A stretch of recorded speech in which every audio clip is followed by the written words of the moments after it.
క్రీస్తునందు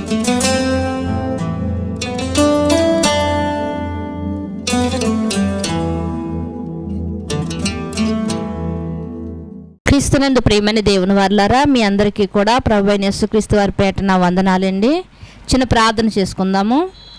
మమ్మల్ని మిక్కిలిగా ప్రేమించిన మా ప్రియ పరలోకపు తండ్రి, మీ ఘనమైన శ్రేష్టమైన నామమును బట్టి మీకు వందనములు స్తోత్రములు నాయన.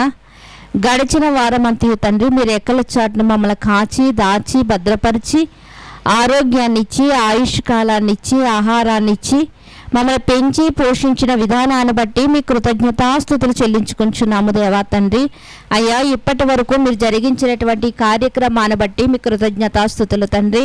వాక్యము ద్వారా మీరు మాతో మాట్లాడనై ఉండగా తండ్రి, మీ విలువైనటువంటి మాటలు వినడానికి గాను తండ్రి మా మనోనేత్రాలు వెలిగించండి తండ్రి దేవా. వినగల చెవులు మాకు దయచేయండి దేవా తండ్రి. అయ్యా, మేము మాత్రమే కాదు తండ్రి, మైక్ శబ్దం ద్వారా ఎంతమంది అయితే వింటూ ఉన్నారో తండ్రి, ప్రతి హృదయాన్ని తెరవ చేయమని కోరుకుంటూ మీ విలువైనటువంటి సంగతులను మీరు మాతో మాట్లాడి తండ్రి దేవా, మా బండ హృదయాలను బద్దలు కొట్టి తండ్రి, మాలో ఉన్న రాతి గుండెని పగలు కొట్టి తండ్రి దేవా. అయ్యా తండ్రి దేవా, జ్ఞానోదయాన్ని మాకు కలిగిస్తారని కోరుకుంటూ మీ కుమారుడు మా రక్షకుడు అయినటువంటి యేసుక్రీస్తు వారి ఉన్నతమైన నామంలో ప్రార్థన అడిగి వేడుకొనుచున్నాం పరమ తండ్రి, ఆమేన్. క్రీస్తునందు ప్రియమైన దేవుని వారలారా, మీ అందరికీ కూడా మరొకసారి ప్రభువైన యేసుక్రీస్తు వారి పేరట నా వందనాలు. ప్రతి వారము కూడా బైబిల్ గ్రంథంలో నుండి ఎన్నో విలువైనటువంటి మాటలను మనం నేర్చుకుంటూ ఉన్నాం ప్రియమైన దేవుని వారలారా. ఈ మన చేతిలో ఉన్నటువంటి పరిశుద్ధ గ్రంథాన్ని మనం చూడగలిగితే ఇందులో ఎన్నో అమూల్యమైనటువంటి సంగతులను దేవుడు మనకు రాయించాడు. కుటుంబాలను ఎలా కట్టుకోవాలి, బలహీనతలో ఉన్నప్పుడు మనల్ని బలపరిచే విధంగా మాటలను, మనకి కుటుంబంలో సమాధానము లేనప్పుడు సమాధానపరుచుకునే మాటలను, మన జీవితాలు బాగోలేనప్పుడు జీవితాలను దిద్దుకునే మాటల్ని, మన బ్రతుకులను కట్టుకునే మాటలు దేవుడు రాయించినటువంటి ఈ గ్రంథంలో ఎన్నో అమూల్యమైనటువంటి సంగతులు రాయబడ్డాయి. అంటే ఈ బైబిల్ గ్రంథం ఎలాంటిది అంటే, పరిశుద్ధ గ్రంథం మొట్టమొదటిగా పరిశుద్ధ గ్రంథం. తర్వాత మనం ఈ గ్రంథం ఎలాంటిదంటే బ్రతుకు పుస్తకం. ఎందుకంటే బ్రతుకులను దిద్దే పుస్తకం. ఇలాంటి పుస్తకం మరొకటి ఈ ప్రపంచంలోనే లేదు. ఈ పుస్తకాన్ని చదవగలిగితే మన జీవితాలు కట్టబడతాయని మనకు బాగా తెలుసు. కనుక ఇది మన జీవితాలను కడుతుంది, మన హృదయాల్ని మారుస్తుంది. మనస్సులను మార్చే మాటలు ఇందులో ఉన్నాయని తలంచుకుని మనము ఈ గ్రంథాన్ని చదవాలి, లేకపోతే వినాలి. అంతేకాని ఈరోజు ఈ పరిశుద్ధ గ్రంథం అనగానే ఎలా అర్థమైంది అంటే, తల దగ్గర పెట్టుకుంటే దెయ్యాలు పోతాయి అని అర్థమైంది చాలామందికి. తల దగ్గర పెట్టుకుంటే దెయ్యాలు పోవు, కానీ ఇందులో ఉన్న వాక్కులు అంటే దేవుని మాటలు తలంపుల్లోనికి వెళ్ళాలి. తల దగ్గరుంటే పని జరగదండి, తలంపుల్లోనికి వెళ్ళాలి. తలంపుల్లోనికి వెళ్ళగలిగితేనే ఇది మనకు ఉపయోగపడుతుంది. డాక్టర్ గారి దగ్గరికి వెళ్ళి మందులు తెచ్చుకుని అరమరలో పెట్టామనుకోండి, పని జరుగుతుందా? తెచ్చుకున్న మందులు ఒంటిలోనికి వెళ్ళాలి, అప్పుడే ఉపయోగకరం. అలాగే బైబిల్ గ్రంథం దేవుడు రాయించినటువంటి గ్రంథం తల దగ్గరుంటే ఉపయోగం లేదు, కానీ మనకి తలంపుల్లోనికి వెళ్ళాలి ప్రియమైన దేవుని వారలారా. కనుక ఈ గ్రంథము ఎలాంటిది అంటే, మన తలంపుల్లో పెట్టుకోవలసింది, మన హృదయములో పదిలపరుచుకోవలసినటువంటి మాటలు కలిగినది, విలువైనటువంటి మాటలు కలిగినది, మరి ముఖ్యంగా దేవుడు రాయించినటువంటి గ్రంథం ప్రియమైన దేవుని వారలారా. చాలామంది అనుకుంటూ ఉంటారు, ఈ నల్లట్ట కలిగినటువంటి ఈ పుస్తకంలో ఏముంటుంది అనుకుంటూ ఉంటారు. ఈరోజు క్రైస్తవులకే తెలియలేదు, ఇది తల దగ్గర ఎట్టుకుంటే మాత్రమే దెయ్యాలు పోతాయి అనుకుంటున్నారు. లేదు లేదు ప్రియమైన దేవుని వారలారా, ఇందులో ఉన్న ప్రతి మాట తలంపుల్లోనికి వెళ్ళాలి. అలా అయితేనే మనకి ఇది ఉపయోగకరంగా ఉంటుంది ప్రియమైన దేవుని వారలారా. అయితే ఈరోజు కొద్ది మాటలు మనం చూద్దాము ఈ పరిశుద్ధ గ్రంథం నుండి. మత్తయి సువార్త 4వ అధ్యాయము 1వ వచనాన్ని మీరు చూడగలిగితే, లూకా సువార్తలో 3వ అధ్యాయం 23వ వచనంలో ఏమని రాయబడింది అంటే, ఆయన 30 సంవత్సరాల ఈడు వయసులో వాక్యాన్ని ప్రకటించడం ప్రారంభించారు. ఎవరు? యేసుక్రీస్తు వారు. అంటే 30 సంవత్సరాల వరకు ఆయన ఎందుకు మొదలెట్టలేదు? 30 సంవత్సరాలు ఈడు తర్వాత ఆయన బోధించడం మొదలెట్టారంట. అంటే ఈలోగా ఏం జరిగింది అన్నదాన్ని మనం ఇక్కడ మత్తయి సువార్త 4వ అధ్యాయం 1వ వచనాన్ని చదవగలిగితే, అప్పుడు యేసు అపవాది చేత శోధింపబడుటకు ఆత్మ వలన అరణ్యమునకు కొనిపోబడెను. ఎప్పుడు? అప్పుడు అపవాది చేత శోధింపబడుట కంట దేవుని ఆత్మ వలన కొనిపోబడ్డాడంట. ఎప్పుడు? పై వచనాల్లో ఉంది. ఆయన బాప్తీసం తీసుకున్నప్పుడు. ఎప్పుడు బాప్తీసం తీసుకున్నారు ఆయన? 30వ సంవత్సరాన్ని. ఎప్పుడు బాప్తీసం తీసుకున్నారు ఆయన? 30వ సంవత్సరాన్ని బాప్తీసం తీసుకున్నారు. ఎప్పుడు బోధించడం మొదలుపెట్టాడు ఆయన? 30వ సంవత్సరం. అంటే బాప్తీసం తీసుకున్న తర్వాత బోధించడం మొదలుపెట్టారు ఆయన. అయితే బాప్తీసం తీసుకున్నటువంటి వెంటనే కూడా ఏం జరిగింది అంటే, అపవాది చేత శోధింపబడుట కంట. అపవాది వచ్చి శోధించడానికి అపవాది వచ్చిందా? దేవుని యొక్క సెలవు లేకుండా అపవాది కూడా మన దరికి రాదు. ఇక్కడ యేసుక్రీస్తు వారిని శోధించడానికి అపవాది దానికి అదే వచ్చిందా అంటే, ఇక్కడ ఏమని రాయబడిందంటే, ఆత్మచేత అరణ్యములోనికి కొనిపోబడెను. శోధింపబడుటకు ఆత్మచేత యేసుక్రీస్తు వారు అరణ్యములోనికి కొనిపోబడెను. తర్వాత మాటలో చూడగలిగితే, 40 దినములు రాత్రులు ఆయన ఆకలిగొనగా ఆ శోధకుడు ఆయన యొద్దకు వచ్చి, నీవు దేవుని కుమారుడు అయితే. ఒకసారి ఆగండి. ఇక్కడ మనం చూడగలిగితే, ఇక్కడ యేసుక్రీస్తు వారు సాతాను చేత శోధింపబడుటకు వెళ్ళారంట. దేని చేత?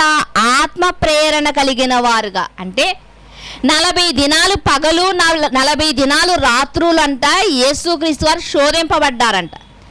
యేసుక్రీస్తు వారు ప్రత్యేకంగా ఉపవాసం ఉండడానికి వెళ్ళలేదు. ఈరోజు మనం బోర్డు పెట్టుకుని 40 రోజులు ఉపవాసాలు, 40 రోజులు శిలువ ధ్యానాలు, 40 రోజులు మోషే ఉపవాసాలు మనం బోర్డు పెట్టుకుంటాం కదా. అలా బోర్డు పెట్టుకుని యేసుక్రీస్తు వారు ఉపవాసం చేయడానికి వెళ్ళలేదు. దేవుని సంకల్ప ప్రకారముగా ఆయన బాప్తీసం తీసుకున్న వెంటనే దేవుడే పరిశుద్ధాత్మ ప్రేరణతో ఆయన్ని ఎక్కడికి నడిపించాడంట? అరణ్యములోనికి నడిపించాడంటే. ఎందుకు? సాతాను చేత శోధింపబడాలని. పిల్లలకి పరీక్ష ఉంటేనే కానీ ఎలా చదువుతున్నారో తెలియదు. పరీక్ష ఉంటేనే ఎంత చదువుతున్నారు, 70% చదువుతున్నారా, 100% చదువుతున్నారా, లేకపోతే ఏమీ రాకుండా ఉన్నారా అన్నది ఎప్పుడు తెలుస్తుందంటే, వారు రాసిన ఎగ్జామ్ను బట్టి, వారికి వచ్చిన మార్కులు బట్టి తెలుస్తుంది. అలాగే ఇక్కడ కూడా మన క్రైస్తవ జీవితంలో కూడా మనకి ఏముండాలంట? పరీక్ష ఉండాలి. పరీక్ష లేకపోతే మన విశ్వాసం ఎంత ఉందో మనకు తెలియదు. పరీక్ష లేకపోతే ఆధ్యాత్మిక జీవితంలో మనం ఎంత ముందుకు నడుస్తున్నామో అన్నది కూడా మనకే తెలియదు. ఇక్కడ మనం చూడగలిగితే యేసుక్రీస్తు వారు మరియు అపవాది మధ్య ఏం జరుగుతుందంటే, వాదోపవాదాలు జరుగుతున్నాయి, ఘర్షణ జరుగుతుంది. ఘర్షణ అంటే వాదోపవాదాలు అన్నమాట. అంటే ఇదిగో నేను ఇది చెప్తున్నాను, నువ్వు చెయ్యి అన్నప్పుడు యేసుక్రీస్తు వారు దానికి సమాధానం ఎలా చెప్తున్నారు అన్నదే ఇక్కడ మనం చూడబోతున్నటువంటి మాట. అందులో ఎవరు గెలిచారు? ఈ వాదోపవాదాలలో ఈ ఇద్దరి మధ్య, ఈ 2 శక్తుల మధ్య ఎవరు గెలిచారు, ఎవరు ఓడిపోయారు? ఎవరు గెలిచారు, ఎవరు ఓడిపోయారు? ఇప్పుడు వాక్య ప్రకారంగా బాప్తీసం తీసుకున్నటువంటి మన దగ్గరికి కూడా ఎవరు వస్తారండి? అపవాది వస్తుంది. బాప్తీసం తీసుకోలేకపోతే వాళ్ళ దగ్గరికి రాదు, వాళ్ళ అవసరం లేదు. కానీ బాప్తీసం తీసుకున్నప్పుడు, బాప్తీసం తీసుకున్న తరువాత అపవాది మనల్ని శోధించడానికి వస్తుంది. ఎందుకో తెలుసా? మనం ఎవరి లిస్టులోనికి వెళ్ళిపోయాం? ప్రభువారి లిస్టులోనికి వెళ్ళిపోయాం. మనం యేసుక్రీస్తు వారిని కూడా అలాగే బాప్తీసం తీసుకోకముందు శోధించింది అని లేదు అక్కడ. బాప్తీసం తీసుకున్న వెంటనే శోధించడం మొదలుపెట్టిందంట. ప్రియమైన దేవుని వారలారా, తండ్రి కూడా అప్పుడే సమయాన్ని ఇచ్చాడు. ఈరోజు మనము కూడా బాప్తీసం తీసుకున్నటువంటి మనము కూడా దేవుడు ఒక్కొక్కసారి మనకు శోధన అనేది పంపిస్తూ ఉంటాడు.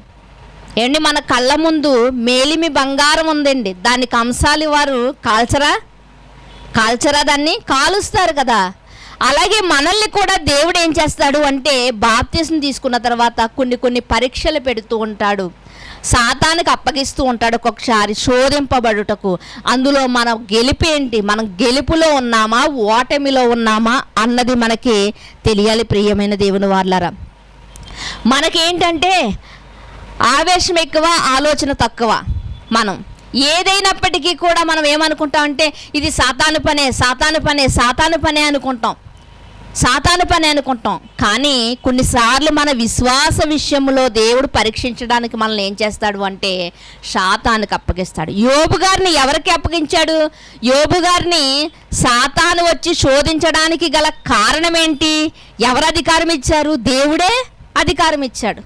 అంటే దేవుడు కూడా కొన్ని మార్లు మనల్ని ఏం చేస్తాడంటే మనము కూడా శుద్ధ సువర్ణముగా మారడానికి దేవుడు మనకి కొన్ని పరీక్షలు అనేవి సాతాను ద్వారా పెడుతూ ఉంటాడు. ప్రియమైన దేవుని వారలారా, అందులో మనం గెలుపులో ఉన్నామా ఓటమిలో ఉన్నామా? ఇప్పుడు అపవాదికి యేసుక్రీస్తు వారికి జరుగుతున్నటువంటి ఈ వాగ్దోపవాదాలలో ఎవరిది గెలుపు ఎవరిది ఓటమి అన్న దానిని ఈరోజు మనం ఆలోచిస్తున్నాం. జాగ్రత్తగా మరొకసారి మనము ఆ వచ్చిన భాగాన్ని చదువుతామండి. మత్తయి సువార్త 4వ అధ్యాయము 2వ వచనాన్ని చూడగలిగితే, 40 దినములు 40 రాత్రులు ఉపవాసముండిన పిమ్మట ఆయన ఆకలిగొనగా ఆ శోధకుడు ఆయన యొద్దకు వచ్చి, నీవు దేవుని కుమారుడవైతే ఈ రాళ్ళు రొట్టెలగునట్లు ఆజ్ఞాపించమని. ఇక్కడ మనం చూడగలిగితే మొట్టమొదటి మాట అపవాది ఏమని మాట్లాడుతుంది అంటే, నువ్వు దేవుని కుమారుడవైతే. ఒకవేళ ఎవరినైనా పిల్లల్ని మనము నీకు దమ్ముంటే ఇది చేయగలవా అనగానే వారిలో ఏమొచ్చేస్తుంది? ఒక పౌరుషం అనేది వచ్చేస్తుంది. ఇప్పుడు అపవాది కూడా ఏం చేస్తుందంటే నువ్వు దేవుని కుమారుడవైతే, మొట్టమొదటి మాట ఏమని ఉపయోగిస్తుందో చూసారా? నువ్వు దేవుని కుమారుడవైతే. నువ్వు దేవుని కుమారుడవైతే నీకు ఆకలేస్తుంది కనుక ఈ రాళ్లను రొట్టెలుగా చేసుకుని నువ్వు తినొచ్చు కదా, నువ్వు దేవుని కుమారుడవైతే. చూసారా అపవాది ఎంత తెలివిగా ప్రవర్తిస్తుందో? అందుకునేనంట సులువుగా చిక్కులు పెట్టే పాపం అన్నాడు. అంటే పాపములో పడిపోవడానికి మనం అపవాదంట దాని యొక్క కారణం ఏంటి అంటే సులువుగా మనల్ని ఏం చేస్తుందంట, మనల్ని సులువుగా చిక్కులు పెడతా ఉంటుందంట. కనుక ఇక్కడ యేసుక్రీస్తు వారిని ఆయనతో మాట్లాడుతున్న విధానాన్ని కూడా మనం చూడగలిగితే, నువ్వు దేవుని కుమారుడవైతే అనగానే అదే ప్లేస్లో మనం ఉంటే నేనెందుకు దేవుణ్ణి కుమారుడిని కాను, ఇప్పుడే ఈ రాళ్ళను రొట్టెలుగా చేసేస్తానని మనం అయితే చేసేస్తాం. ఎందుకంటే అలాంటి అధికారం ఉంది యేసుక్రీస్తు వారి చేతిలో. లేదా అధికారం? రాళ్ళను రొట్టెలుగా చేసుకునే అధికారం ఆయనకి లేదా? చనిపోయిన శవాలనే లేవగొట్టుతాడు ఆయన. ఎంతోమంది బలహీనలను బలపరిచాడు, ఎంతోమందిని ఆయన స్వస్థపరిచాడు. ఇన్ని చేసినటువంటి యేసుక్రీస్తు వారు రాళ్ళను రొట్టెలుగా చేసుకోలేడా? చేసుకోగలడు. కానీ ఎందుకు చేసుకుంటలేదు? అందుకనే అపవాది ఆయన్ని రెచ్చగొడుతుంది. ఏమని రెచ్చగొడుతుందంటే, నీవే దేవుని కుమారుడివైతే ఈ రాళ్లను రొట్టెలుగా చేసి. కానీ అదే ప్లేస్లో ఉంటే మనము వెంటనే పౌరుషం వచ్చి మనం ఏం చేస్తామో తెలుసా అండి, వెంటనే రాళ్లను రొట్టెలుగా మార్చేస్తాం. కానీ యేసుక్రీస్తు వారు ఏమంటున్నారో మనం చూడగలిగితే, 4వ వచనాన్ని చూడగలిగితే ఏమంటున్నారు అంటే, అందుకు ఆయన మనుషుడు రొట్టె వలన మాత్రము కాదు కానీ దేవుని నోట నుండి వచ్చు ప్రతి మాట వలన జీవించును అని వ్రాయబడి ఉన్నది. ఇక్కడ మనం చూడగలిగితే యేసుక్రీస్తు వారు అంటున్నారు, మనకలాగా ఆవేశం కలిగిన వాడైతే యేసుక్రీస్తు వారు కాదు, ఆలోచన కలిగిన వాడు ఆయన. ఆవేశం కలిగిన వాడు కాదు, ఆలోచన కలిగిన వాడు. కనుకనే ఆయన అంటున్నారు, ఇదిగో నువ్వు చెప్పావని, నువ్వు నన్ను రెచ్చగొడుతున్నావని నేను రాళ్ళను రొట్టెలుగా చేయడం కాదు. నువ్వు విషయం తెలుసుకోవాలి. ఏమంటే లేఖనాల్లో రాయబడినటువంటి మాట నువ్వు తెలుసుకోవాలి. ఏంటంటే మనుషుడు కేవలము రొట్టెల వలన మాత్రము, రొట్టె వలన అంటలేదు, రొట్టె వలన మాత్రమే కాదు, అక్కడ వ్రాయబడిందండి. రొట్టె వలన మాత్రము కాదు, రొట్టె వలన కాదు అంటే ఈ రోజుకి మనల్ని ఏమందరు, ఇదిగో రొట్టె వలన మనిషి బ్రతకడు కదా, మీరు ఎందుకు తిండి తింటున్నారో, మీరు వాక్యాన్ని తినండి అని ఈ రోజు మనల్ని ఎంతోమంది హేతువాదులు ప్రశ్నించదురేమో. కానీ అక్కడ యేసుక్రీస్తు వారు మాట్లాడిన మాటలో మనుషుడు రొట్టె వలన మాత్రము కాదు అంటే కేవలం రొట్టె వలన మాత్రమే కాదు, మరి దేని వలన?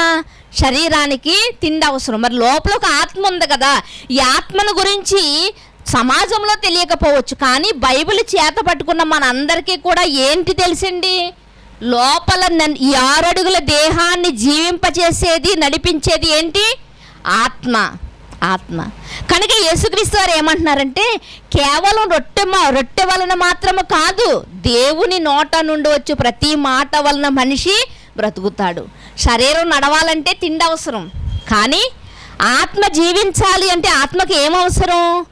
దేవుని నోట నుండి వచ్చినటువంటి మాట అవసరం. కనుక ఆయన అట్టి రీతిగా మాట్లాడుతున్నట్లుగా మనకి కనిపిస్తూ ఉంది ప్రియమైన దేవుని వారలారా. అందుకనే యోహాను సువార్తలో కూడా వ్రాయబడి ఉంటుంది. ఏమని రాయబడుతుంటే ఆత్మయే జీవింపచేయుచున్నది, శరీరం కేవలము నిష్ప్రయోజనము అని వ్రాయబడి ఉంది ప్రియమైన దేవుని వారలారా. ఒకసారి మీరు చూడగలిగితే యాకోబు పత్రిక మొదటి అధ్యాయము, యాకోబు పత్రిక మొదటి అధ్యాయము 21వ వచనాన్ని చూడగలిగితే, అందుచేత సమస్త కల్మషమును విర్రవీగుచున్న దుష్టత్వమును మాని లోపల నాటబడి మీ ఆత్మలను రక్షించుటకు శక్తి గల వాక్యమును సాత్వికముతో మీ ఆత్మలను రక్షించుటకు శక్తి గల వాక్యము. యేసుక్రీస్తు వారు ఏమంటున్నారు? యేసుక్రీస్తు వారు నువ్వు జీవించాలి అంటే కేవలం రొట్టె వలన మాత్రమే కాదు, దేవుని నోట వలన వచ్చిన మాట వలన అని చెప్పారు. అలాగే యాకోబు భక్తుడు, అదే యేసుక్రీస్తు వారి యొక్క సహోదరుడైనటువంటి యాకోబు గారు కూడా ఏమంటున్నారు అంటే, ఇదిగో ఈ వాక్యం ఎలాంటిది అంటే శక్తి కలిగినటువంటి వాక్యం, మీ ఆత్మలను రక్షించే వాక్యం. అలాంటి వాక్యమును మీరు సాత్వికముతో అంగీకరించండి అంటున్నాడు. ఇప్పుడు యేసుక్రీస్తు వారు వ్రాయబడిన దానిని, వాక్యములో వ్రాయబడిన దానిని ఎత్తి చూపిస్తున్నారు. మరి అపవాది ఏం చేస్తుంది? అపవాది కూడా వాక్యములో ఉన్నాయే చూపిస్తుంది. మనకి కూడా అలాగే చూపిస్తూ ఉంటుంది. మనకి కూడా అన్నీ మంచిగానే చూపిస్తూ ఉంటుంది. ఇప్పుడు యేసుక్రీస్తు గారికి ఆకలేస్తుంది, నీకు ఆకలేస్తుంది కనుక ఈ రాళ్ళను రొట్టెలుగా చేసుకోండి. ఏమైనా తప్పు ఉందో దాని మాటలోని? మనమైతే ఏమనుకుంటాం, నా కోసమే ఆలోచించింది అపవాది కూడా, నాకు ఆకలేస్తుందని తెలుసుకుందే, అందుకనే మంచి ఆలోచన చెప్పింది నాకు అనుకుంటా ఉంటాం. కానీ యేసుక్రీస్తు వారు వాక్య ప్రకారంగానే దానికి సమాధానం చెప్తున్నారు. చూడండి, మరొక వచనాన్ని కూడా చూడగలిగితే ద్వితీయోపదేశ కాండము 8వ అధ్యాయము 3వ వచనములో ఉన్నటువంటి మాటను మీరు చూడగలిగితే, ద్వితీయోపదేశ కాండము 8వ అధ్యాయము 3వ వచనం చూడగలిగితే, ద్వితీయోపదేశ కాండము 8వ అధ్యాయము చదవండి. ఆహారం వలననే గాక యెహోవా సెలవిచ్చిన ప్రతి మాట వలన నరులు బ్రతుకుదురని నీకు తెలియజేయుటకు ఆయన నిన్ను అణచి నీకు ఆకలి కలిగ చేసి నీవే గాని నీ పితరులే ఎన్నడెరుగని మన్నాలతో నిన్ను పోషించని. ఇక్కడ మనం చూడగలిగితే ఏమని మాట్లాడుతున్నారంటే దేవుడు మాట్లాడుతున్నటువంటి మాటలు ఏమని చెప్తున్నారు అంటే, ఆహారం వల్లనే కాక యెహోవా సెలవిచ్చిన ప్రతి మాట వలన మనిషి బ్రతుకుతాడు. ఎక్కడదండి ఇది? మోషే గారి కాలములో ద్వితీయోపదేశ కాండములో వ్రాయబడినటువంటి మాటను యేసుక్రీస్తు వారు ఎక్కడ గుర్తు చేస్తున్నారు? మత్తయి సువార్తలో గుర్తు చేస్తున్నారు. అంటే అపవాది అంటుంది రాళ్ళను రొట్టెలుగా చేసుకుని నువ్వు తినే, ఆకలి కొన్నావు కదా అంటుంది, నువ్వు చనిపోతావేమో అంటుంది.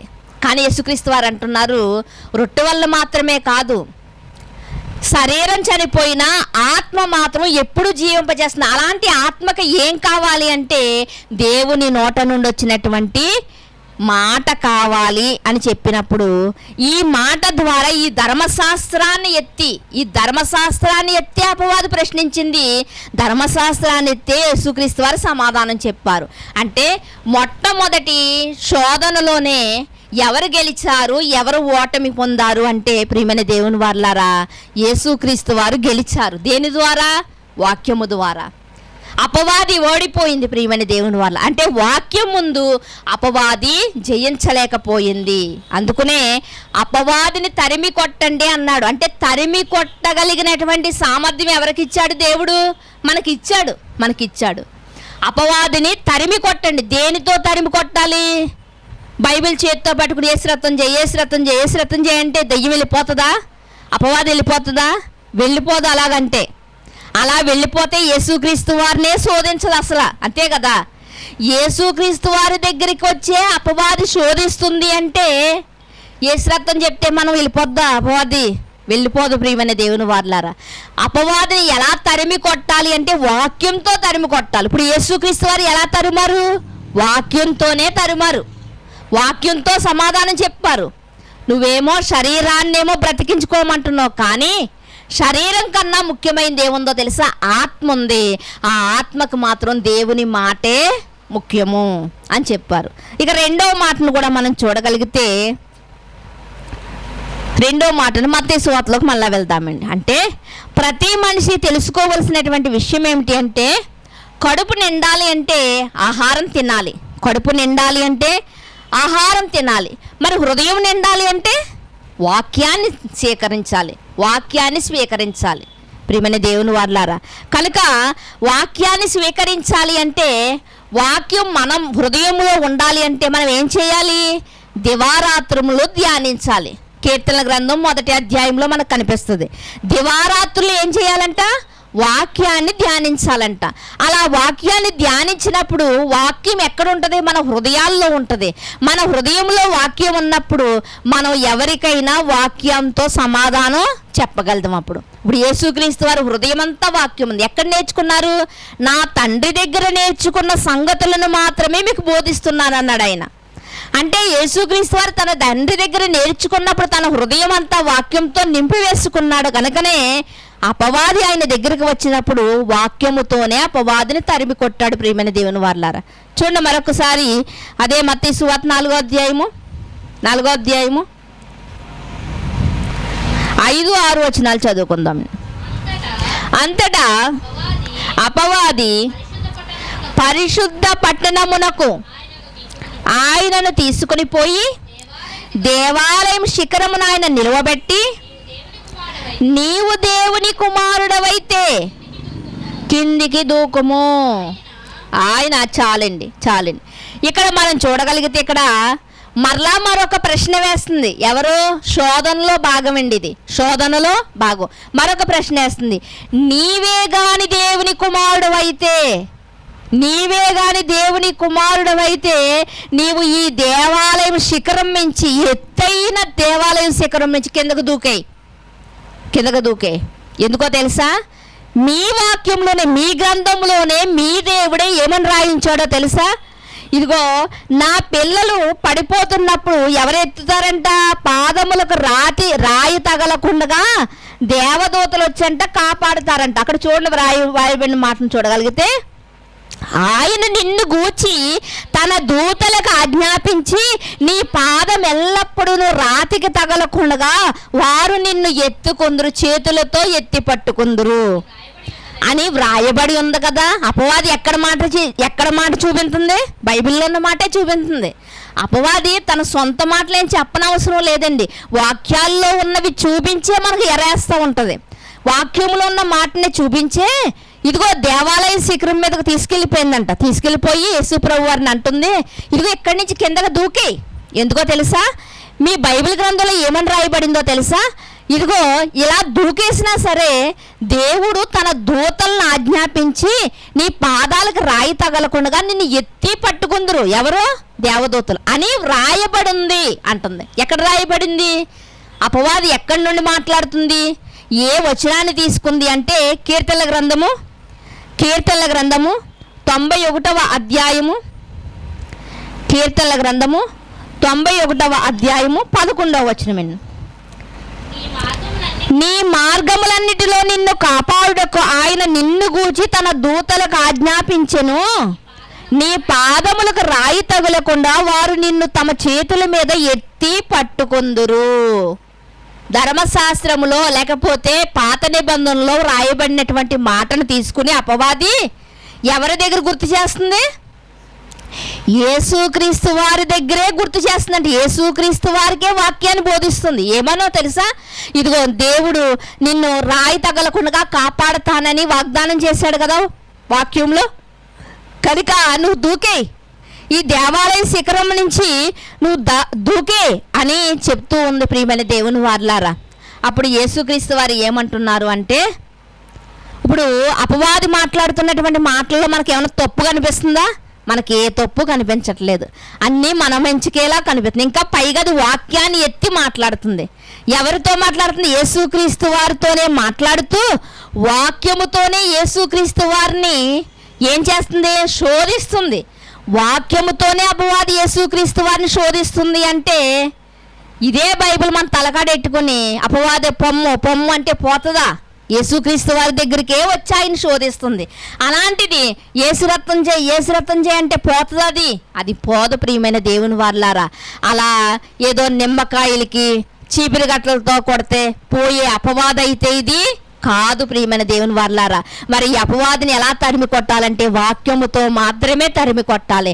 అప్పుడు యేసుక్రీస్తు వారు ఏమంటున్నారో మీరు చూడగలిగితే, ఏమంటున్నారు అక్కడ చూడగలిగితే, ప్రభువైన నీ దేవుని నీవు శోధింపవలదని మరి ఒక చోట వ్రాయబడి ఉన్నదని ఆయన వానితో చెప్పెను.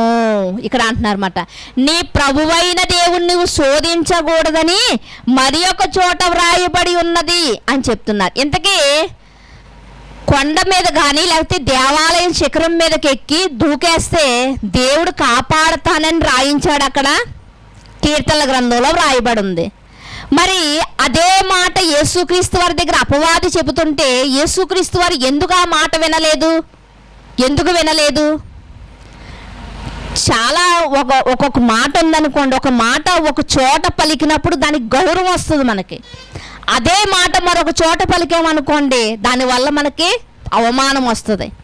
ఒక ఇద్దరు అన్నదమ్ములు ఉన్నారంట, ఇంతకు ముందు మీకు చెప్పిన సందర్భమే.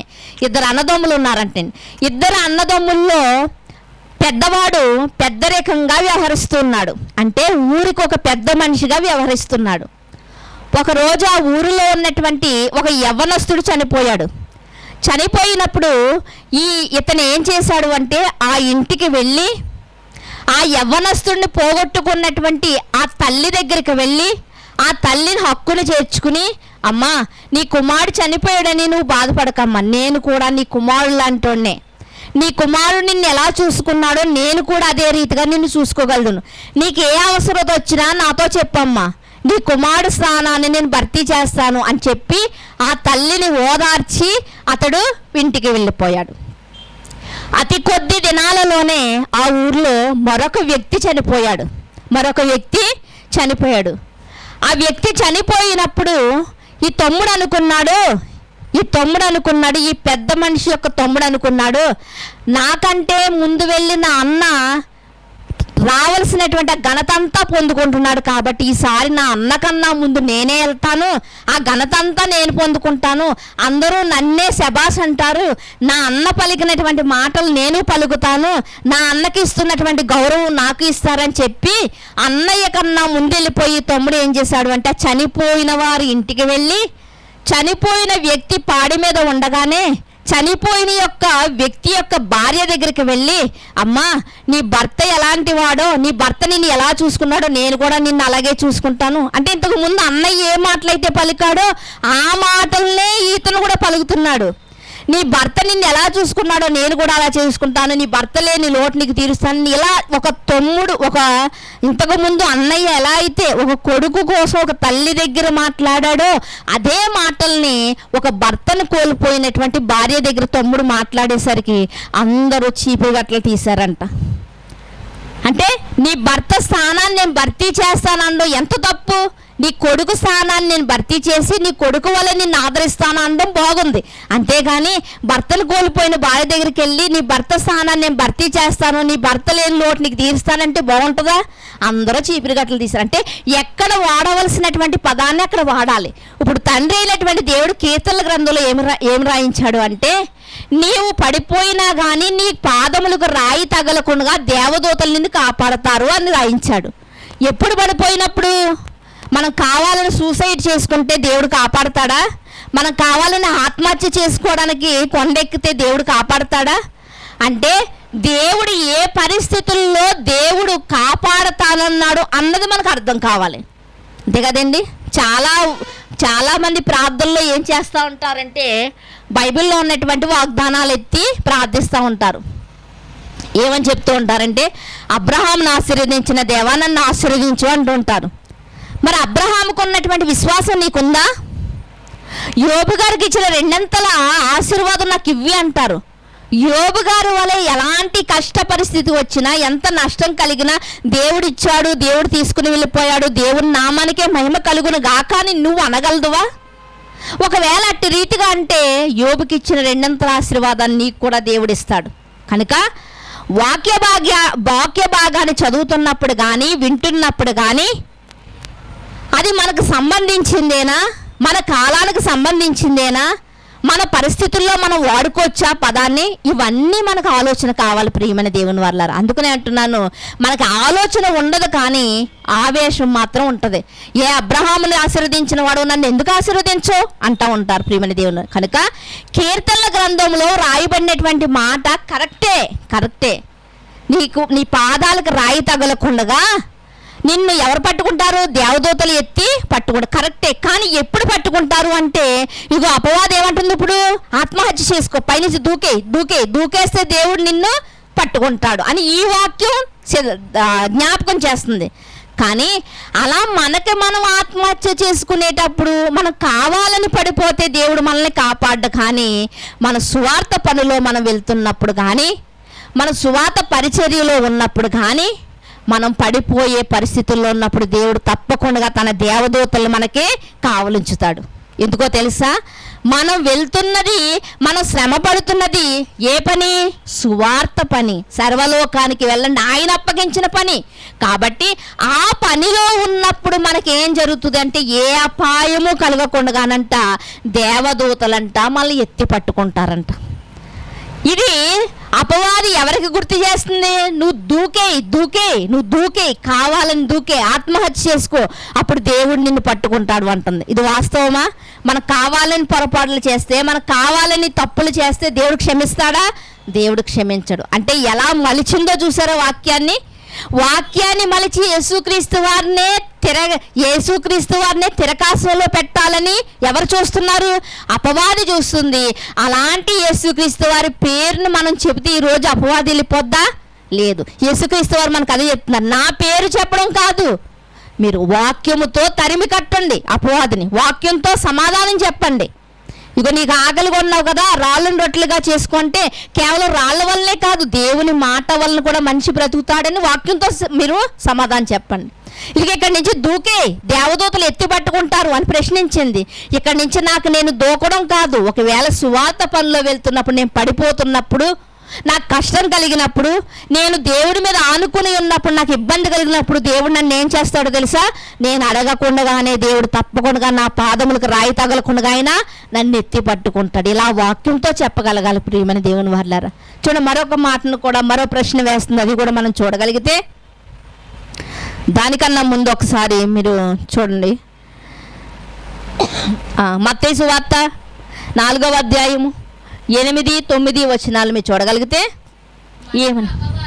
మరలా అపవాది మిగులో ఎత్తైన కొండ మీదకి ఆయన్ని తోడుకొని పోయి ఈ లోకరాజ్యములన్నిటినీ వాటి మహిమను ఆయనకు చూపించి, నీవు సాగిలపడి నాకు నమస్కారం చేసిన ఎడల వీటన్నిటినీ నీకు ఇచ్చేస్తాను.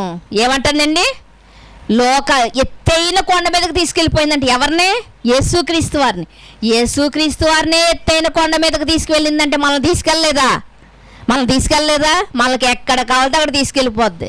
ఇదిగో లోకంలో తీసుకెళ్ళలేదా, సినిమాల దగ్గరికి తీసుకెళ్ళలేదా, సీరియల్ దగ్గర తీసుకెళ్ళలేదా, మనల్ని కూడా ఎక్కడికన్నా తీసుకెళ్ళిపోద్ది అది. కానీ ఇక్కడ మనం చూడగలిగితే మిగులు ఎత్తైన కొండ మీదకి ఆయన్ని తీసుకొని పోయంట ఏమని చెప్తుంది అంటే, ఇదిగో ఈ లోకరాజ్యం మహిమంతా నీకు ఇస్తాను, కానీ నువ్వు నాకు సాగిలపడు అంటుంది. నాకు సాగిలపడి నమస్కారం చెయ్యి అంటుంది. ప్రియమైన దేవుని వాళ్ళారా, నాకు సాగిలపడి నమస్కారం చెయ్యి, ఈ లోకరాజ్యాలన్నీ నీకు ఇచ్చేస్తాను.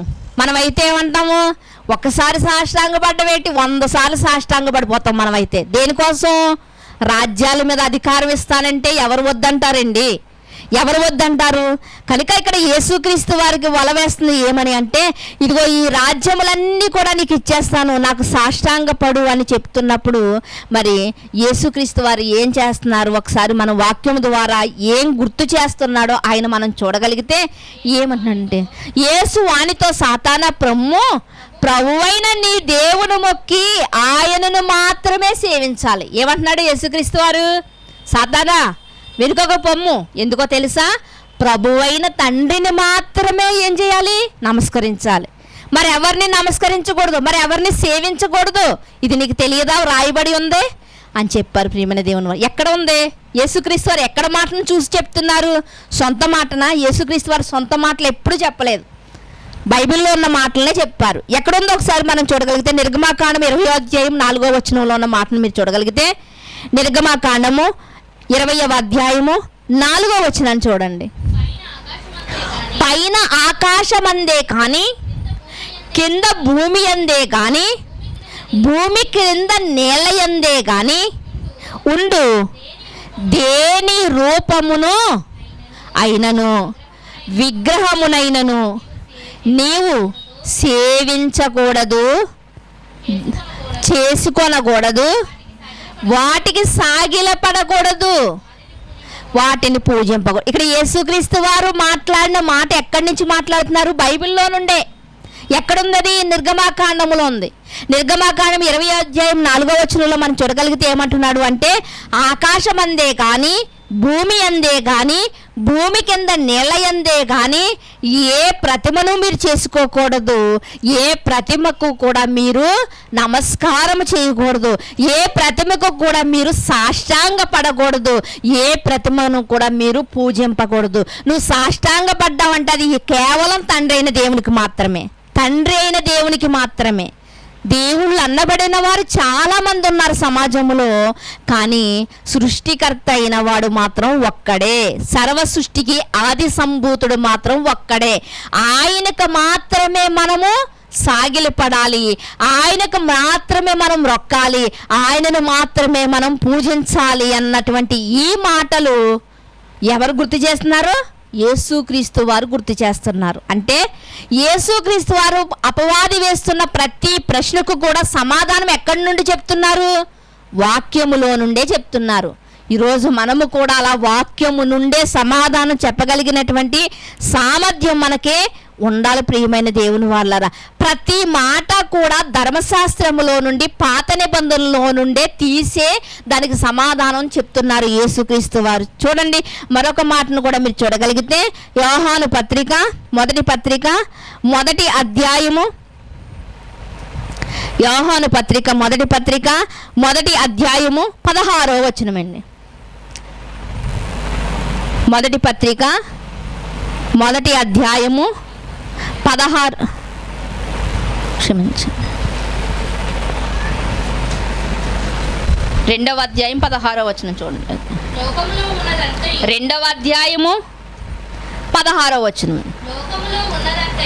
లోకములో ఉన్నదంతయు అనగా శరీరాశయు నేత్రాశయు జీవపు డంబమును తండ్రి వల్ల పుట్టినవి కావు. లోకములో ఉన్నది ఏంటంటే అండి, శరీరాశ, నేత్రాశ, జీవపు డంబము. ఇది లోకములో ఉన్నాయంటే ఈ మూడుని. ఈ మూడు తండ్రి అయిన దేవుని నుండి పుట్టినవి కావంట. మరి ఎవరి నుండి పుట్టినవి? అపవాది వల్ల పుట్టినవంట. ఇప్పుడు యేసుక్రీస్తు వారికి కూడా సాతాను ఏం చూపించింది? శరీరాశ చూపించింది. శరీరాశ అంటే ఇవి రాళ్ళను రొట్టెలుగా చేసుకో అని శరీరాశ చూపించింది. తర్వాత నేత్రాశ చూపించింది. ఈ లోకరాజ్యాల వైభవాన్నంతా చూపించి ఏమంటుందంటే, ఇదిగో ఇవన్నీ నీకు ఇస్తాను, ఇవన్నీ నీకు ఇస్తాను, నాకు మొక్కు అంటుంది. మరలా ఏమంటుంది, ఈ లోకరాజ్యాలన్నిటి మీద అధికారం నీకు ఇస్తాను, నువ్వేం చేస్తావు అంటే, ఇదిగో ఏం చేస్తావంటే నాకు సాగిలపడు అంటుంది. అంటే శరీరాశ, అంటే లోకాల మీద అధికారం ఇస్తాను అంటే మనం అయితే ఎలా ఫీల్ అవుతాం? చాలా డంబంగా ఫీల్ అవుతాం మనం. అంటే యేసుక్రీస్తు వారికి ఏం చూపించింది? శరీరాశ చూపించింది, నేత్రాశ చూపించింది, జీవపు డంబం చూపించింది. ఈ మూడిట్లోని యేసుక్రీస్తు వారు పడిపోయారా? పడిపోలేదు. ఎందుకో తెలుసా? యేసుక్రీస్తు వారికి తెలుసు ఇవి తండ్రి నుండి పుట్టినవి కావు. ఈరోజు మనకు తెలియలేదు కాబట్టే మనం శరీరాశలో పడిపోతున్నాం, నేత్రాశలో పడిపోతున్నాం, జీవపు డంబంలో పడిపోతున్నాం. మనకు తెలియదు కాబట్టే. అందుకనే మనకి వాక్యానికి ఉన్నటువంటి మన జీవితానికి వాక్యానికి ఉన్నటువంటి సంబంధం ఏంటో మనకు తెలియలేదు కాబట్టే దేవుడు వాక్యాన్ని ఒక దర్పణంలా మన ముందుంచినప్పుడు మనల్ని మనం చూసుకుని సరి చేసుకోలేకపోతున్నాం మన బ్రతుకుల్ని.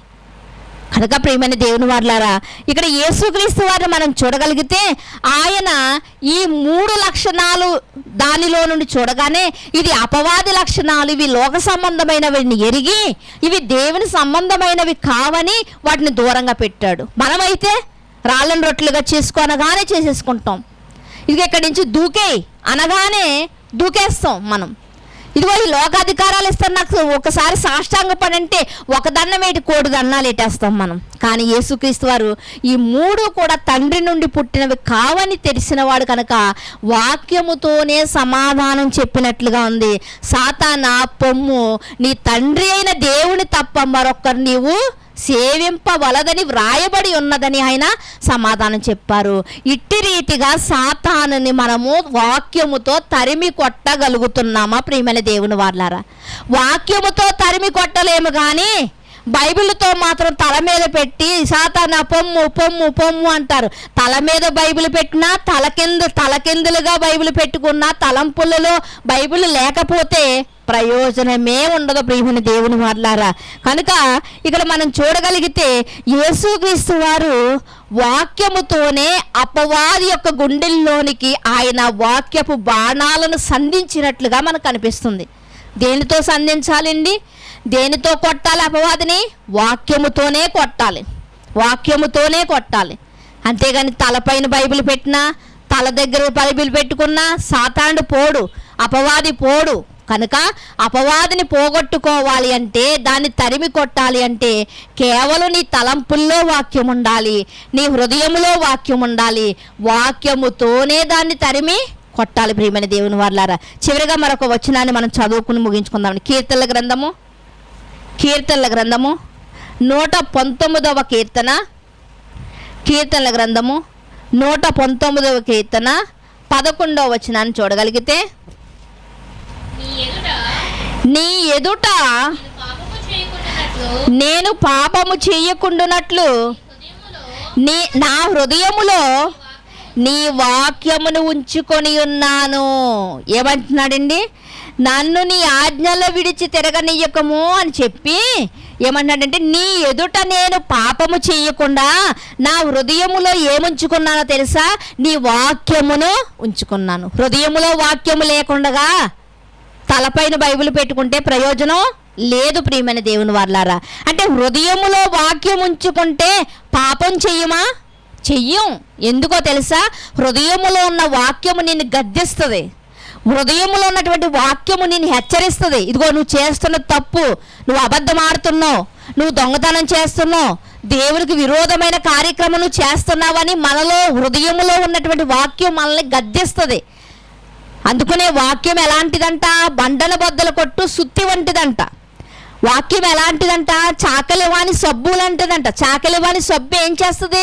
వస్త్రాలను శుభ్రం చేస్తుంది, వస్త్రాలకు తెలుపునిస్తుంది. నీ చేతిలో ఉన్న వాక్యం కూడా ఎలాంటిదో తెలుసా? మలినమైపోయిన లోక సంబంధమైన ఆలోచనలతో కలుషితమైపోయినటువంటి నీ హృదయాన్ని తెల్లపరుస్తుంది.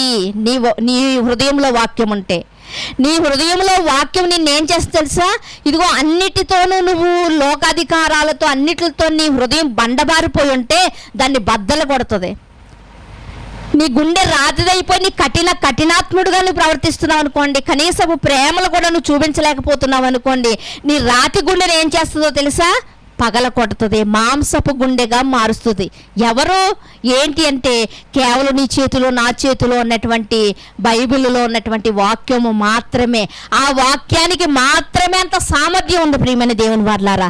కనుక అలాంటి సామర్థ్యం కలిగినటువంటి, శక్తి కలిగినటువంటి వాక్యాన్ని సాత్వికముతో అంగీకరించండి, సాత్వికముతో అంగీకరించండి అని భక్తుడు మనకు నేర్పిస్తూ ఉన్నాడు ప్రియమైన దేవుని వారలారా. కనుక ఆలోచించండి, ఇప్పుడు వాక్యానికి ఏమి లేదో తెలుసా? ఓటమి లేదు ప్రియమైన దేవుని వారలారా.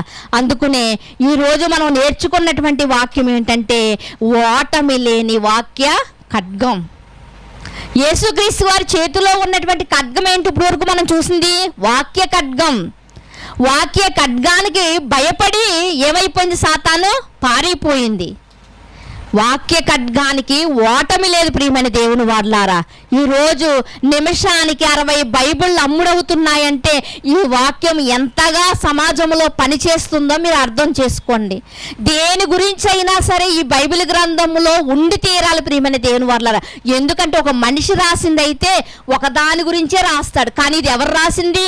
దేవుడు రాసినటువంటి, మన కొరకు దేవుడు రాసినటువంటి గ్రంథము, ఆజ్ఞల గ్రంథము, నిబంధనల గ్రంథము, మన బ్రతుకుల్లో మార్చుకునే గ్రంథము, మన కుటుంబాలను సరిచేసుకునే గ్రంథము. మనకి ఏది అవసరమో ప్రతిదీ కూడా దేవుడు ఇందులో రాసి ఉంచాడు. కాబట్టే ఈ గ్రంథములో ఉన్నటువంటి మాటలు నీ హృదయంలోనికి రాగలిగితే నువ్వు పాపం చేయడానికి వెళ్ళవు. నీకు తప్పేంటో, నీ ఒప్పేంటో, నీ ప్రవర్తన ఏంటో, నీ మూర్ఖత్వం ఏంటో, నీ జీవితం ఎలా సాగుతుందో, నువ్వు వెళ్ళవలసిన మార్గం ఏంటో, నువ్వు వెళ్ళవలసిన గమ్యం ఏంటో, నువ్వు ఏ త్రోవలో వెళ్తున్నావో ప్రతిదీ కూడా నీకు నేర్పించేది, నీకు తెలియచేసేది ఏంటో తెలుసా? వాక్యం ప్రియమైన దేవుని వారలారా. కనుక అలాంటి శక్తి కలిగినటువంటి వాక్యాన్నంట మనం ఏం చేయాలంట? హృదయములో ఉంచుకోవాలంట. హృదయములో ఉంచుకొని ధ్యానించుకుంటూ ఉండాలంట. ఏమండి, పశువులను మనం చూస్తూ ఉంటాం, ఆహారం చాలా గబగబా తినేస్తూ ఉంటాయి. తర్వాత కొంతసేపటికి ఏం చేస్తాయి?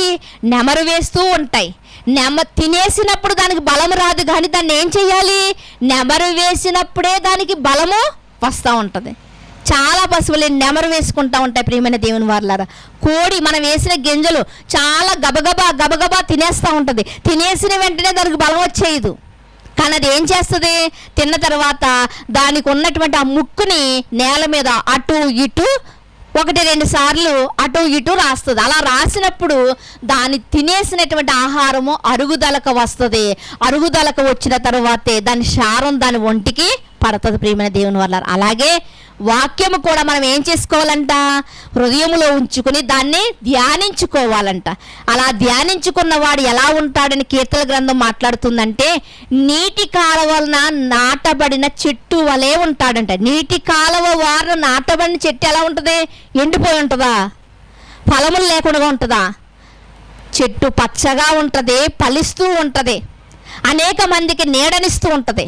ఈరోజు క్రైస్తవంలోనికి వచ్చినటువంటి నీ జీవితం, నా జీవితం కూడా ఎలా ఉండాలి అంటే ఇదిగో వాక్యాన్ని హృదయములో ఉంచుకుని దాని ప్రకారముగా మనం అలా వాక్యం మన హృదయములో ఉన్నప్పుడు సులువుగా చిక్కులు పెట్టు సాతాను నుండి మనం ఏం చేస్తామంటే తప్పింపబడతాం. అంతేగాని ఇదిగో సాతాను చెప్పులు దండేస్తే సాతాను పారిపోద్ది, చిబురుతో కొడితే సాతాను పారిపోద్ది, ఇదిగో నిమ్మకాయలు తెస్తే సాతాను పారిపోద్ది, జుట్టు పట్టుకుని కొడితే సాతాను పారిపోద్ది. ఇవన్నీ మూఢనమ్మకాలు ప్రియమైన దేవుని వారలారా.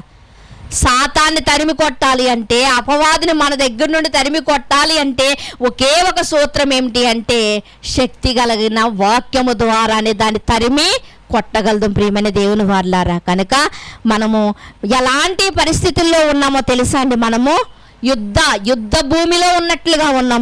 మనకెవరు చెప్తున్నారు? యోబు గారు మనకు చెప్తుంటారు. మనం యుద్ధ రంగంలో ఉన్నాం.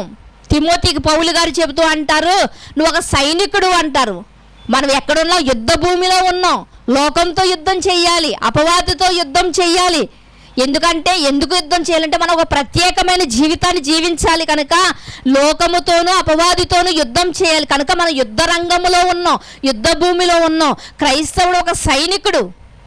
కనుక మరి యుద్ధం చేయడానికి ఏం కావాలి? మనకి ఖడ్గం కావాలి. ఏ ఖడ్గము? రాజుల దగ్గర ఉన్న ఖడ్గమా? కాదు ప్రియమైన దేవుని వర్లారా, వాక్య ఖడ్గం కావాలి. ప్రతి ఒక్కరూ వాక్య ఖడ్గాన్ని ధరించుకోవాలి. వాక్య ఖడ్గాన్నే ఎందుకు ధరించుకోవాలంటే వాక్య ఖడ్గానికి ఓటమి లేదు కనుక. ప్రియమైన దేవుని వర్లారా, మీరు చదువుతున్న వాక్యము కానీ, మీరు వింటున్న వాక్యము కానీ మరలా మరలా మరలా ధ్యానించుకోండి. దేవుడు నాతో మాట్లాడాడు అంటే అపవాదిని నేను వాక్యముతోనే తరిమి కొట్టాలి అనుకోండి. అలాంటి వాక్యపు ఖడ్గాన్ని ప్రతి ఒక్కరూ కూడా సంపాదించుకోవాలి. హేతువడుగు ప్రతివానికి మాత్రమే కాదు, సాతాను ఒకవేళ మన దగ్గర శోధించడానికి వచ్చినా దానికి కూడా దేనితో సమాధానం చెప్పాలి? చీపురుగట్ట, చెప్పులు దండ, వీటితో కాదండి. ఇవన్నీ మూఢ నమ్మకాలు. వాక్యముతోనే మనము దానికి బుద్ధి చెప్పాలి. కనుక అలాంటి వాక్య ఖడ్గాన్ని మనం అందరం ధరించుకుని ఓటమి లేని వారిగా మనం అందరం ఉండాలని కోరుకుంటూ ఈ నా మాటలు ముగిస్తున్నాం. ప్రార్థన చేసుకుందాం. మమ్మల్ని మిక్కిలిగా ప్రేమించిన మా ప్రియ పరలోకపు తండ్రి, మీ ఘనమైన శ్రేష్టమైన నామమును బట్టి మీకు వందనములు, స్తోత్రములు నాయన. ఒకనాడు తండ్రి దేవా, మా అన్న అయినటువంటి యేసుక్రీస్తు వారు ఎట్టి రీతిగా సాతానుడను తండ్రి అపవాదిని తరిమి కొట్టాడో తండ్రి ఇప్పటి వరకు మేము ధ్యానించుకున్నాం తండ్రి. ఈ వాస్తవము తెలియక సాతానుడు చెప్పులతో కొడితే పోతాడని, చీపురుతో కొడితే పోతాడని, తల దగ్గర బైబిల్ పెట్టుకుంటే పోతాడని ఇప్పటి వరకు మేము అనుకున్నాం. కానీ ఈరోజు వాక్యము ద్వారా మీరు మాట్లాడిన మాటలను బట్టి మా తల దగ్గర కాదు ఉండవలసింది బైబిలు, మా తలంపుల్లోనికి వెళ్ళాలని మీరు మాట్లాడారు. అలా తలంపుల్లో ఉన్నటువంటి వాక్యము ద్వారానే యేసుక్రీస్తు వారు అపవాదిని తరిమి కొట్టారని మీరు మాట్లాడారు. కనుక ఇప్పటి వరకు మేము మూఢనమ్మకాల్లోనూ ఆచారాలను బ్రతికిస్తూ ఉంటే తండ్రి, మా మనోనేత్రాలు తెరిపించినందుకే మీ కృతజ్ఞతాస్తుతులు చెల్లించుకుంటూ తండ్రి, ఇక మీదట మా ఆయుష్ కాలం ఎంత ఉందో మాకు తెలియదు. కానీ ఈ ఆధ్యాత్మిక ప్రయాణంలో, ఈ యుద్ధ భూమిలో మేము జీవిస్తూ ఉండగా, ఈ యుద్ధ రంగంలో మేము ఉండగా తండ్రి, వాక్య ఖడ్గాన్ని చేత పట్టుకుని తండ్రి, ఒక వీరుని వల్లే ధీరుని వల్లే అపవాదిని జయించగలిగినటువంటి ధన్యత మాకు ప్రసాదించండి. ఈ వాక్య ఖడ్గముతోనే తండ్రి మీ ప్రియ కుమారుడైనటువంటి యేసుక్రీస్తు వారు అపవాది పైన జయాన్ని పొందారు తండ్రి. మేము కూడా అపవాదిని తరిమి కొట్టాలంటే వాక్య ఖడ్గాన్ని మేము ధరించుకోవాలి కనుక తండ్రి దేవా, అయ్యా తండ్రి, అలాంటి ఆయుధాన్ని మేము సంపాదించుకొనుటకు తండ్రి, వాక్యము చేత తండ్రి మేము నింపబడుటకు, వాక్యాన్ని ధ్యానించుకుని మా హృదయం అంతా నింపుకొనుటకు సహాయం చేయమని కోరుకుంటూ, హేతువడుగు ప్రతివానికి సాత్వికంతో సమాధానం చెప్పగలిగినటువంటి సామర్థ్యాన్ని, అపవాదిని వాక్యముతో తరిమి కొట్టే సామర్థ్యాన్ని మీరు మాకు ప్రసాదిస్తారని కోరుకుంటూ, మీ కుమారుడు మా రక్షకుడు అయినటువంటి యేసుక్రీస్తు వారి అతి శ్రేష్టమైనటువంటి నామంలో ప్రార్థన అడిగి వేడుకొనుచున్నాం పరమ తండ్రి, ఆమేన్. శ్రద్ధగా ఉన్న మీ అందరికీ ప్రభు పేట వందనాలు.